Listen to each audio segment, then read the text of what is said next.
မင်္ဂလာပါဗျာတော့ကြာပါပြောရမှာဗျာဒီနေ့တော့ဒေါ်လေးစိတ်မကောင်းစရာထက်တယ်တွေ့တာပဲဗျာဟုတ်လားလူနာပေါ့ဗျာသူကတော့ကြာပါပြီဟောလည်းသိရကြာပြီအသက်က84ဗျာဒီနေ့သူ့စီမရောက်တာနှစ်တော့ပေါက်ပြီဗျာနှစ်ပေါက်တော့မရှိဒီနေ့ရောက်သွားတယ်ဗျာရောက်သွားအကြောင်းမျိုးနဲ့ဟိုရောက်သွားအဲ့ဒါညတွေ့ရတာဗျာအတော်လေးစိတ်ထဲမကောင်းဘူးဗျာအိမ်ရှိတော့ဗျာတကားပေါ်ရှိတော့ဝင်သွားတော့ခြံလုံးကမျိုးရှိတော့ကွန်တလုံးနဲ့သူ့ကိုချထားတယ်ဗျာသူကမဟုံမထိုင်းနေရောဗျာထိုင်းနေမှာကျွန်တော်ဝင်တော့ထုံးစံအတိုင်းမျိုး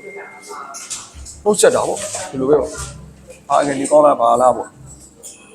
သူကလူပဲကြောင်ကြည့်တယ်ဗျာဒီတိုင်းကြည့်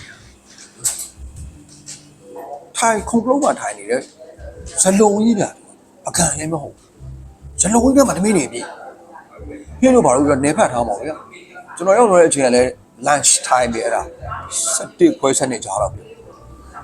စားနေရောဗျအဲ့ဒါကြီးထားသူ့ကိုတူတော့မသိတဲ့ပုံစံမျိုးဒါကြောင့်အရောရယင်းဥပမာပေးချင်တာက who am I ဖြစ်သွားတယ်လို့ who am I ဖြစ်သွားတာအဲ့ဒါပြန်လည်းမနှုတ်ဆက်ဒီလိုပဲသူ့မိသားစုတော့ရှိတာပေါ့ဗျာဟိုမှာအမိသားစုကတော့နှုတ်ဆက်တရားဝင်ပါညာထိုင်မှုဆိုသွားလိုက်တယ်ဗျာထိုင်လိုက်တယ်ပေါ့ဟောစိတ်ထဲထင်တာတော့သူဝင်လာမယ်ဟောအကြောင်းမျိုးကြောင့်တခုပေါ့ဗျာအဲ့လိုပဲထင်တာဟာမလာဘူးဗျာဒီတိုင်း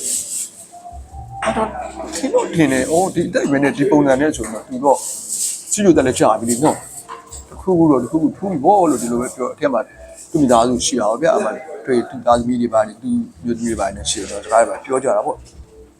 ဝင်မလာဘူးအဲ့ဒါအခုချော်လဲထားတယ်ချော်လဲပြီးနောက်ပိုင်းမှာကလေးကသူကအဲ့လိုမျိုးပေါ့နော်ဟိုစကားပြောရဆိုရတယ်လည်းမကောင်းဘူးနော်အဲ့လိုမမှန်မိဒီလိုလိုဖြစ်ပေါ်ဗျာဟုတ်လားဂုံဝမ်ငိုင်းနေဖြစ်ဆိုပြီးတော့ तू ကအဲ့လိုပြောတယ်ဗျာအဲ့ကျွန်တော်တို့သိတယ်လေဒါသူဘာဖြစ်တယ်လို့ဆိုတာဒီအကြောင်းအလေးကိုကြောင့်အများသိအောင်ဒီချာလေးမျှဝေပေးတာပါကိုယ့်နဲ့နှီးစက်တဲ့လူတွေမှာဒီလိုပြဿနာဒီလိုအကြောင်းတွေရှိနေတယ်ဆိုရင်မျှဝေပေးပါဒါမသိတဲ့အခါကျတော့ဗျာတလွဲတစ်မျိုးတွေထင်ပြီးတော့မိသားစုနဲ့သူနဲ့ပိုဝေးသွားနေတာဒီပြဿနာကြီးရှိတယ်ဒါကြောင့်အမှန်တကယ်တော့သူက dementia လို့ခေါ်တယ်ဒီပြဿနာဖြစ်တာလေသူဖြစ်တဲ့ပြဿနာက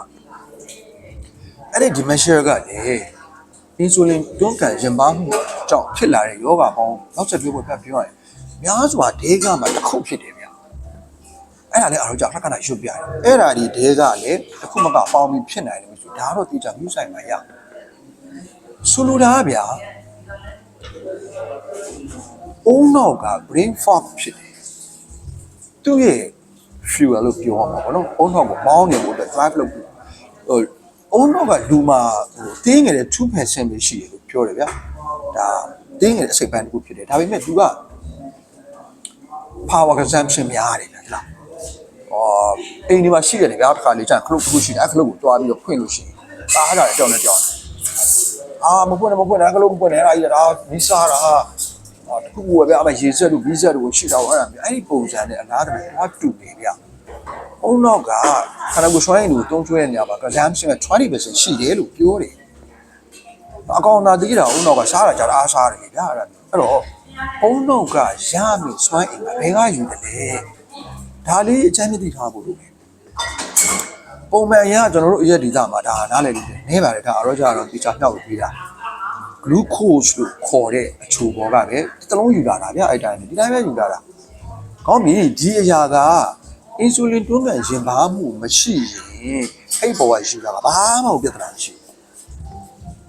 ဘူးပြီးတော့ဆွမ်းအင်ကောင်းတာပေါ့ဗျာနော် power လည်းအပြည့်ရတာပေါ့ကောင်းတယ်